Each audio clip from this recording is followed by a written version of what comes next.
今回の産業まとめ。韓銀の金利はまだまだ凍結。経済回復基調を強調。補正予算はコロナ関連が大半。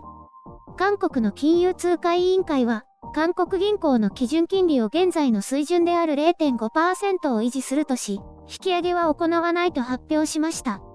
こちらはおおむね予想された結果となりましたが、今回の金利維持には感染症再拡大による経済の先行き不透明性を理由の一つに挙げています。この数ヶ月で韓国経済は全体として回復の兆候を見せていて、物価も上昇傾向にあることから、金利を引き上げるべきだという声も出てきたようです。現に石油関連や農畜水産物の価格が上昇を続けていることを挙げ、インフレ率の上昇が懸念される水準に達しています。金融業界では遅くとも年内に金利引き上げという声が上がっているようですが、今後はどの時期に引き上げられるかに注目が集まります。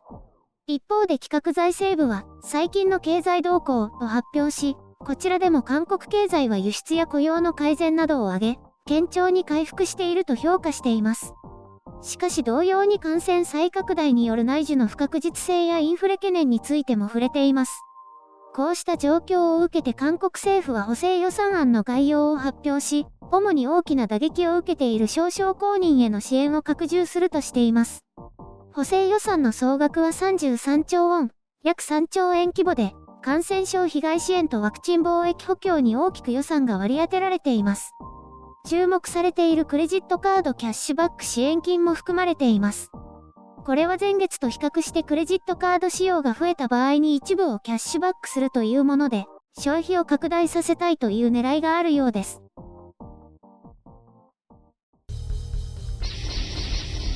編集書簡。今回の概要。世界的な兆候。韓国のマクロ経済。国際経済とオン。発表される数字を見ると、韓国経済が着実に回復しているというのは目に見えますね。正直なところ、これは否定のしようのない事実。ただ、感染拡大後の今月の落ち込みがどの程度になるかが注目されます。先行きの不透明感は否めませんね。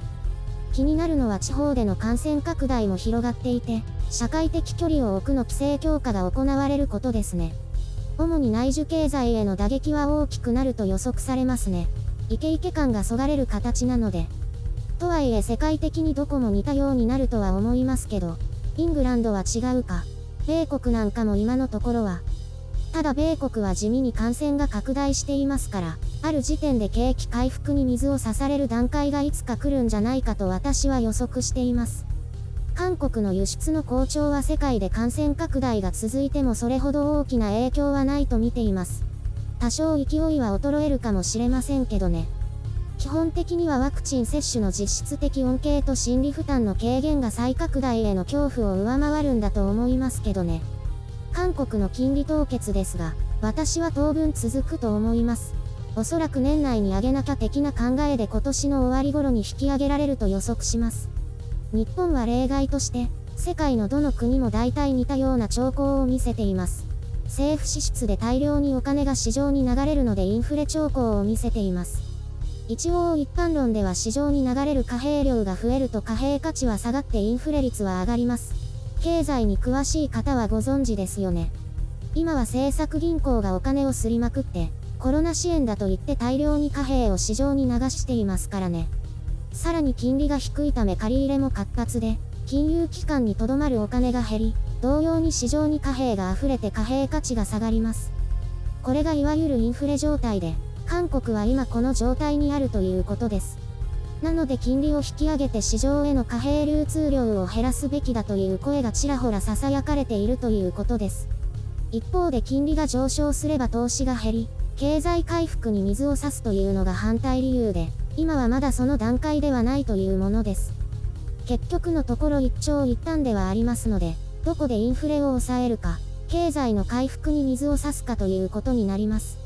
なので大半はまだ景気回復の力は十分とは言えないので、中折れを懸念して利上げを躊躇しているということでしょうね。当面は金利を引き上げず、少々公認への支援を拡充して経済の底上げをしたいというところでしょう。安易に金利を引き上げると中小零細が悲鳴を上げかねないので、インフレ圧力にはひたすら耐え続ける。これが韓国のみならず世界的に選択されている金利政策です。米国も年内は上げないということですしね。韓国も金利を上げるとしても 0.25% なので、上げてもいいんじゃないかという声があるのも理解できます。今はウォン安傾向が続いていますからね。輸出には有利ですが、結局原材料を輸入しなければならないので過度なウォン安は避けたい。輸出は完全に回復基調にありますから、この点においては金利を引き上げてウォンの価値を上げておきたいというわけです。ゼロ金利の国も多いので、金利が高い国にはお金が集まって価値が上がりますから。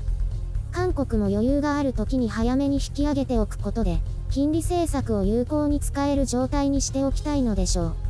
補正予算への国内の期待は高いようで、これが感染再拡大で帳消しになることだけは韓国政府としても避けたいです。ただ、韓国も日本同様、どうすれば感染拡大を抑えられるかわからなくなってきています。全国的に拡大がとどまる様子はありません。韓国の問題は一般的なもので、どのようにこの状況を切り抜けるのか注目しています。ただ、切り札としているワクチン接種はなかなか進みませんけどね。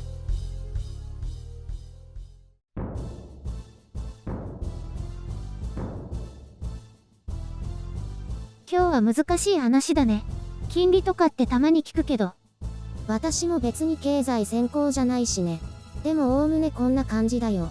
実際はもっともっと複雑回帰だけど、基本的な考えは変わらない。あんまりわからなかったけど、今回の話は結局何なの？インフレはわかるよね。知ってるよ。インフルエンザじゃないよね。おっとやばそうだね。今回も。知ってるよ。ほら、物価が上がるってことでしょ？まあおおむねそういうことだね。ほら、合ってた。一応さっきの聞いてたからね。疑ってたでしょ？だって普通に知らなそうだから。だって最近あまり使わないでしょ？そういう言葉。だから忘れちゃうんだよ。大学の授業とかでやらなかった？ほら、私英文学科だから、なかったと思うよ。いや、高校の時の授業にも出てきたと思うけど。高校の時は地理専攻だから、地理は詳しいよ。じゃあ中学の時なのかな？とにかく学校の授業でやってるはずだよ。そういう昔のことは覚えてないね。でも知ってたでしょ？あれじゃあ知ってるとは言えないけどね。単に言葉知ってただけじゃん。でも結局韓国はインフレで大変ってことなの？大変になりそうだねってこと。まだどう制御できるのかわかんないけどね。日本もそのうちそうなっちゃう？日本はこういう状況なのにあまりインフレ兆候は見られないとされているね。むしろ日本は健全な物価上昇を目指してるけど、なかなかうまくいかないね。でもパンとか高くなったよね。小麦とか輸送コストが上がってるからね。ただ全体としてはまだそれほどってことらしいよ。集まれ、白雪姫のてんこ盛り。小学校の時にね、アメリカ南部ののどかな町に住んでいたんだ。それで夏休みの旅行だったのかな？家族で数日間ニューヨークに行ったことがあるんだ。へえ、私東側は行ったことない。いいな。ニューヨークで何をしたのか忘れたけど、覚えてるのはマンハッタンにあるセントラルパーク。セントラルパークって有名でしょ？有名な大きな公園ね。よく知らないけど有名だから行ってみようって家族みんなでどこからか知らないけど地下鉄に乗って行ったんだ。それがね、まずは地下鉄がとても怖かったの。南部の田舎には地下鉄なんてなかったから別世界のようだった。黒人がたくさんいてすごく怖かったのを覚えてるよ。黒人の方が怖いというのは、これは個人の感想ですよ。怖そうな人ってことでしょ？そうそう。大きくてこちらを睨んでるような気がして怖かったよ。地下鉄自体も初めてだったんじゃないの？そうだね。地元にも地下鉄ないし。それでセントラルパークに着いた時はもう辺りが暗くなっていて、それは不気味なパークが広がっていたよ。東京の公園も暗くなってから行くと不気味だしね。セントラルパークに入るとね、愛想のない大きなポリスマンが銃を腰に添えて私たち家族に近寄ってきて、ここで何をしているんだっていうの。サイトシーイングですって両親が答えたんだと思うけど、セントラルパークをうろうろしている間ずっとそのポリスマンが少し離れて私たちの後をついてきてたよ。セントラルパークは大きなゴミ箱を漁っている黒人がちらほらいて、暗くて陰気な公園だなって思った。実際に暗かったんでしょ？そうだけど、何よりずっと私たちの後をつけてくる警察官が一番不気味で、銃を発砲するんじゃないかという妄想に取り憑かれて早く帰りたかったよ。今思うと、無防備な白雪ファミリーが危なっかしくてきっとついてきてくれてたんだろうね。多分そうだと思うよ。暗い公園は危ないからね。しかもいかにもおのぼりさん的な集団だとね。ずいぶん昔のことだから今のセントラルパークは素敵なのかもしれないよね。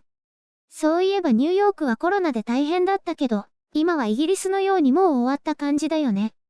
テレビで見る街の人々はみんなマスクしてないし、コロナ前のようにたくさんの人がうろうろ歩いてるよね。着実に感染者増えてるけど、きっと感染への心理的な脅威がないからだよ。そうなんだ。ところで今週とうとうオリンピックが始まるね。しかも4連休があるよ。一緒にオリンピック見ようよ。特に興味はないけど、無観客のオリンピックは最初で最後かもよ。相変わらず忙しいけどそれでも良ければ。期間中無観客って言いづらいよね。